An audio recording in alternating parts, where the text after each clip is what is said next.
So this morning, I beat Death Stranding Director's Cut on the PlayStation 5. Now I know I'm cutting it a bit fine, we've only got a few weeks to go till Death Stranding 2, and I have pre-ordered it because there is a controller. Jokes. My reason is not that shallow. Obviously, the controller is a massive thing for me. I collect the controllers, but I was always wanting to play Death Stranding, and I didn't really have a specific reason to get into it right away. Now, with the controller coming out and with Death Stranding 2 right on the horizon, and me not really having played any brand new games this year, I kind of decided this was going to be that one because it's a PlayStation Studios game, and I love the PlayStation Studios titles. Plus, I think this game is created in my favorite game engine ever, and that is the Decima engine. I love the way the worlds in Horizon look, and the same engine that was made to or used to make Horizon is the same engine they use in Death Stranding, and I think that was a brilliant choice.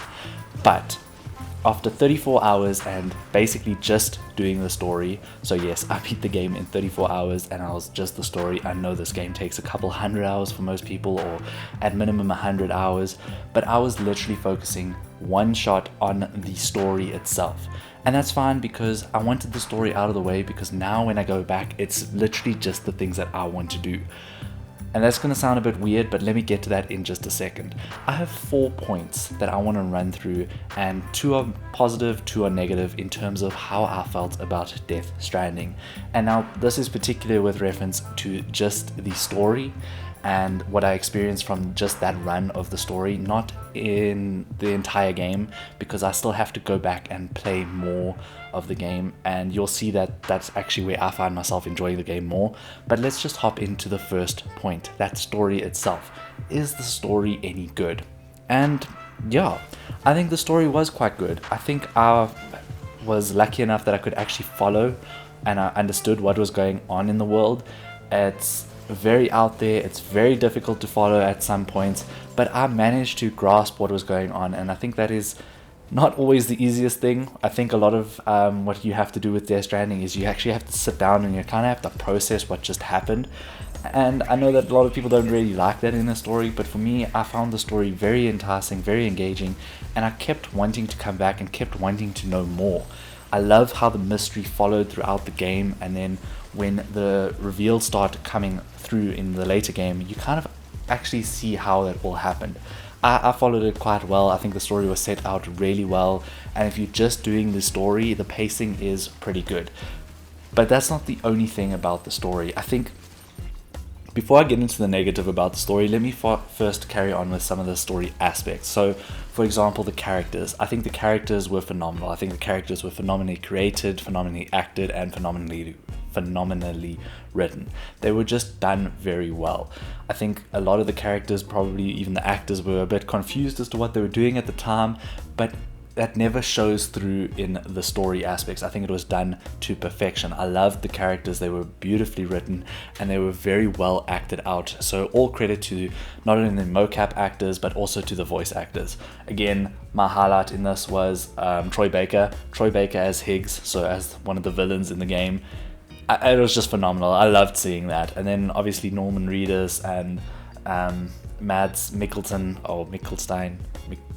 I can't say his name. I'm from that region of the world, but I still can't say his name. But they were phenomenal in their roles. But for me, the standout was obviously Troy Baker. He does this. He was Joel in The Last of Us, so he's obviously had the mocap experience. He had the voice acting experience, and he just did it so well. So I can't have any faults there. And he was actually one of the most compelling parts of the story, and I can't wait to see him come back in the Death Stranding 2. But I'm getting ahead of myself. But something that also really stood out to me with the story is just how different it was. This isn't a game that tries to do something that everyone else has done. It's bizarre, it's out there, it is, from what I understand, Hideo Kojima at Hideo Kojima's best. Now, I have to be quite frank, I haven't ever finished any of Hideo Kojima's first games or previous games. I haven't done any of the Metal Gear Solids. I tried Metal Gear Solid 5, I think I got about maybe 20 hours in. It just wasn't for me. I just struggled to grasp it, struggled to get into it. Maybe I'm starting with the wrong one. Maybe I need to go back to the original.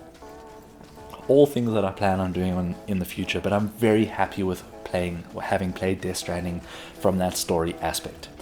Now, it's not all sunshine and rainbows. So let's get to my first negative point about this game. The cutscenes are just too long. That's it. I can't.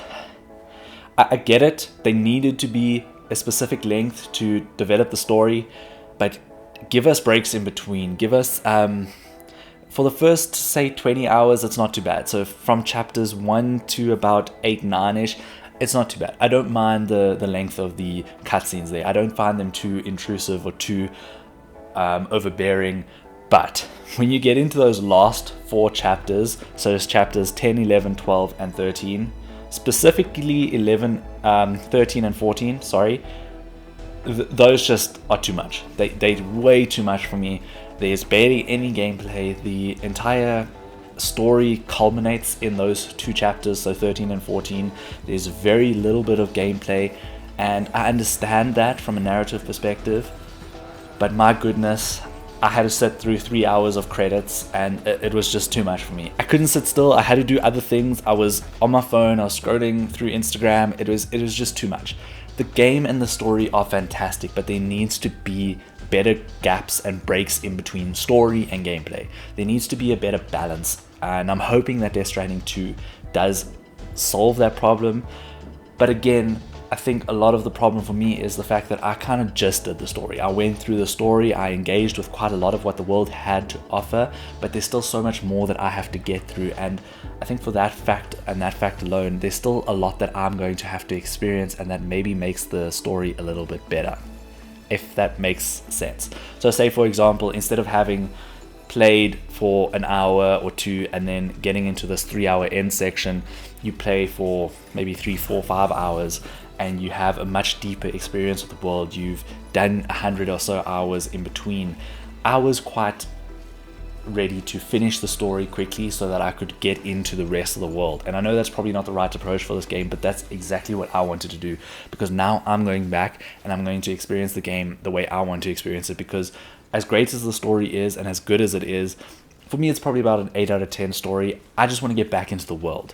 So let's just, the cutscenes, way too long, just too long, a little bit obtuse, and I just wanted them to be done more so than I actually was getting through them. It was quite difficult to get through, but in fairness, getting through them does fill in the blanks of the story quite a lot and starts helping you understand the mysteries. But I would have preferred a little bit more of identifying the mysteries yourself, maybe you experiencing it from the world instead of you being told what's happening. Just cut down on the amount or the length of cutscenes, maybe increase the amount of cutscenes, so you have maybe 5 to 10 minute long cutscenes instead of 20 to 30 minute long cutscenes. I hope that's making sense, and I hope that anyone that's played can understand where I'm coming from. But don't let that turn you off the game, because we'll get into one of the best aspects of the game in just a second. But first, one more negative, and that is the combat. The combat is almost secondary to everything that is happening. I kind of felt like it was almost not necessary to the core experience of the game. And now, don't get me wrong, I don't think the combat's nearly as bad as everyone says it is. It's actually quite good. The weapons are decently powerful. It makes sense for how the game mechanic portrays you. The game portrays you as a deliverer or a delivery man. The weapons kind of sort of make sense for him in his world. It just doesn't feel like the combat was entirely necessary throughout the game for me. However, that doesn't mean it's the worst combat in the world. I have played games with far worse combat. This combat can be engaging. It can be quite fun. Some of the fights, so specifically some of the boss fights, there is a mysterious man that you'll have to face, and that's Matt Mikkelsen's character. Really can't say his name. His character, his fights are quite anxiety invoking. Like, I had a lot of stress going through those fights. They last about maybe 10 minutes, and that kind of is where the balance of the game doesn't flow for me. I actually think for 10 minutes of that specific combat is fine, but then only have a 5-minute cutscene that goes along with that 10-minute combat, if that makes sense. I don't want this long drawn out cutscene that follows on from just 10 minutes of gameplay. Other than that, it's fine. The combat is really not this terrible thing that everyone has made it out to be. But I've given you the negatives, and those are my only 2 negatives. So the cutscenes are just a bit too long, and the combat isn't it doesn't feel like it's necessary. It's not bad, it just doesn't feel necessary to the core experience of the game. But here we get into the gameplay, and this is my big positive. This I find magnificent, and I don't know why everyone hates on it so much, but I love it. I think it's perfect. It's exactly what I wanted it to be. So it's a lot of traversal, it's a lot of walking, and I know everyone calls this a walking simulator, and fine, let it be that. It shines at that aspect. Having all these different tools to help you get across difficult terrains, or even connecting to other people's I don't quite understand how it works, but online structures can appear. So if you're connected online and other people have played and they have built certain structures, you can access them if they pop up in your world. Not everyone's structures are going to pop up in everyone's world, obviously, but it does make the gameplay feel like a more shared experience. They kind of hinted at the fact, didn't hint, they outright said, this is a multiversal experience. So this multiversal experience means that if someone, Sam Porter, has put a bridge over a river in their world, it's likely that I'm going to see that bridge and be able to use it. I can also add to that bridge to help level it up. Halfway through the game, there is a lot of roads that need reconstructing. There's a lot of roads that need reconstruction, and the fact that I don't have to put forth all the materials needed for the reconstruction myself, and that other players are also adding in, just makes this feel a lot better. It makes it feel like it's not all on me, and I love that aspect of it. I love the fact that I had a nice road going from point A to point B, and the fact that I'm going to probably go back now, and when I'm playing the game again, I'm just going to add to those roads. I'm going to finish off all the roads. I'm going to build extravagant zip lines across the terrains. It's just fantastic. And then on top of that, you still have the ability to walk around and go through or go up mountains, go through snow. The snow slows you down, but for some reason I love snow in video games. I love snow physics in video games, and Horizon had some of the best snow physics in video games, so it's no surprise that Hideo Kojima found a way to make it work as well as it does in Death Stranding. It's just a fantastic game in terms of its mechanics, and I can't wait to go back in and start delivering those parcels. I know everyone makes that joke that it's a walking simulator, but it's some of the best walking simulating stuff that you're ever going to experience. It is truly a fantastic game, and I am so excited for Death Stranding 2 to have this new terrain. One thing that I will say is that while the terrain does alter slightly, a lot of it does get repetitive and monotonous, so it can seem like you're going through the same dull looking areas unless you're going from snow to the normal, let's call it the normal lands.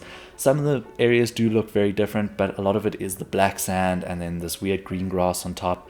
There's some rocks, but that's kind of it. From what I'm seeing from Death Stranding 2, there is so much more. There is this it just looks fantastic. I can't wait to get into Death Stranding 2. And I don't think this is going to be the last time I'm talking about Death Stranding 1, but I just wanted to give my initial experiences after completing the story. And I think it is a great game if you give it the time, but I think it's great more because of its mechanics and its gameplay than it is because of it's more in-depthness. So like the combat and stuff, not too great. The story is good. You just gonna have to prepare yourself with a bucket of popcorn and sit there and basically watch a movie in between each of your gameplay sessions. So maybe instead of you watching a series with your partner, watch a bit of Death Stranding cutscenes. Jokes aside, I hope you enjoyed this video. Make sure you like and subscribe and stay tuned for Death Stranding 2 content when that comes out. Probably won't be gameplay content. It'll probably more than likely just be unboxings and then maybe a few shorts of me talking about what I'm experiencing in the game thus far. But I don't like posting games, brand new games directly to the channel anymore. Not really my thing. But I have enjoyed Death Stranding. Let me know your thoughts of Death Stranding in the comments down below, and I will check you soon. Cheers.